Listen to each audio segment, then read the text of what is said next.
how would I rate this episode? Because I think this is the best episode this season. I think that's the way to do it, right? I think I would rate this like a 9.7. But I was going into Tashi Station to pick up some power converters. And I think the reason for that being is Din kind of got out of being captured a little quickly.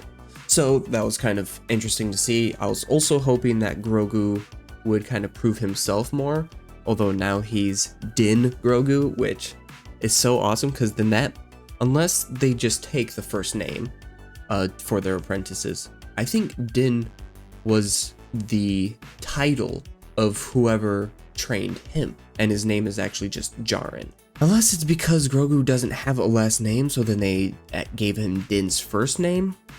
I don't know, but I think we'll find more about that kind of naming conventions in the next season, which next season looks like it's going to be more like season 1, just kind of week to week adventure of the week type of episodes. And I think that's kind of a good return to form, and letting other shows like Ahsoka be the more overarching story of this timeline producer in a way.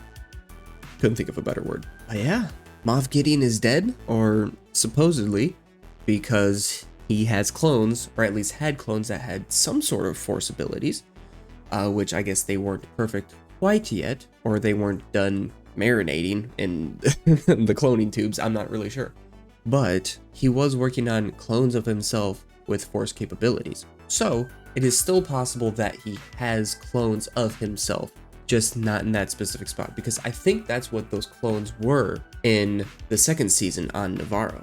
I think those were clones of Gideon he was working on himself. So unless those were clones of Snoke that Gideon was working on for Project Necromancer, but then he kind of took that to become his own project and kind of splintered off.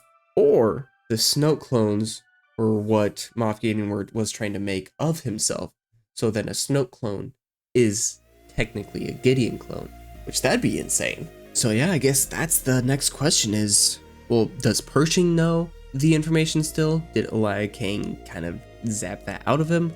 What will Elia Kane do now that Gideon is dead? Or maybe a clone of Gideon is dead, because the Gideons we've seen in the past, or the Gideon we've seen in the past, had a mustache, and this one didn't. So, just maybe, Gideon we saw in this season was a clone. Is that likely? Probably not, because that's a pretty big bait and switch on the fandom, but I mean, it's possible.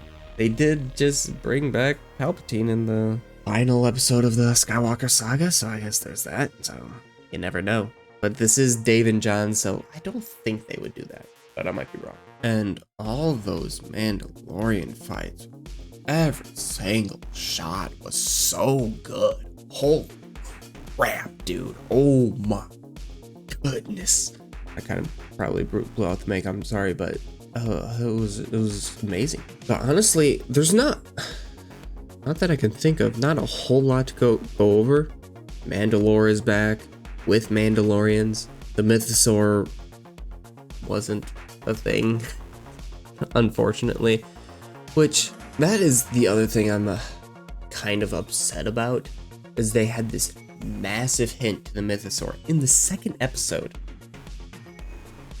and we don't see it again until it's the very final, like, kind of just recap of what's going to happen next, of the final episode of what's going to go on in the next season.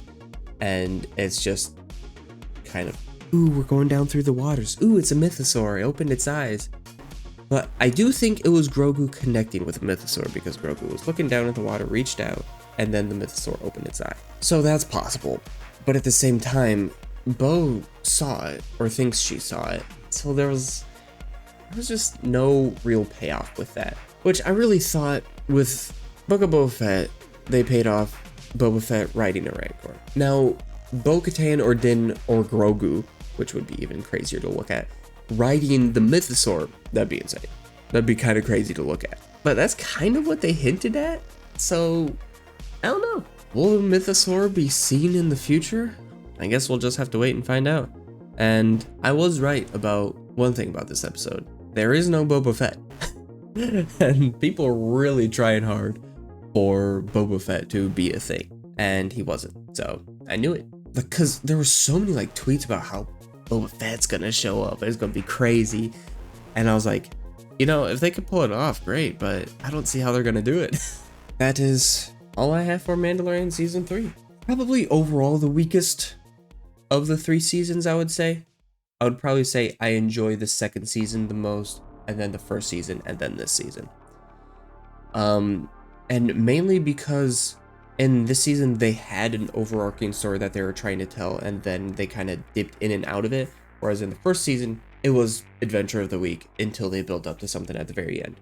And then the second season was a progression in the story.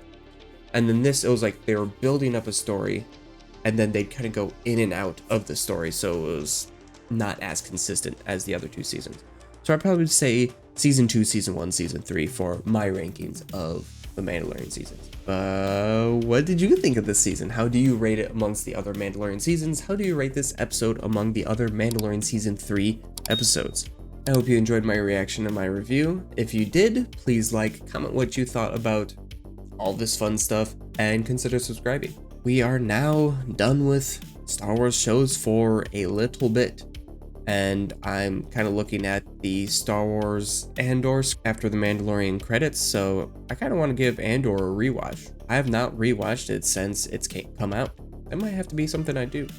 But something I might do first is just do a retrospective on other Star Wars shows that came out. Kenobi, Book of Boba Fett, all that fun stuff. So I think I might be doing that in the near future, so look out for that, and other videos that aren't just reactions and reviews that have been mainly taking up my timeline for the past, like, what, 3, 4 months? 4 or 5 months? I don't know, something like that, whenever Bad Batch started. Which, that's kind of crazy that that's been done for, like, what, 4 weeks now? Oof, rest in peace, tech. But I'm kind of getting sidetracked. Thank you for watching, and may the Force be with you.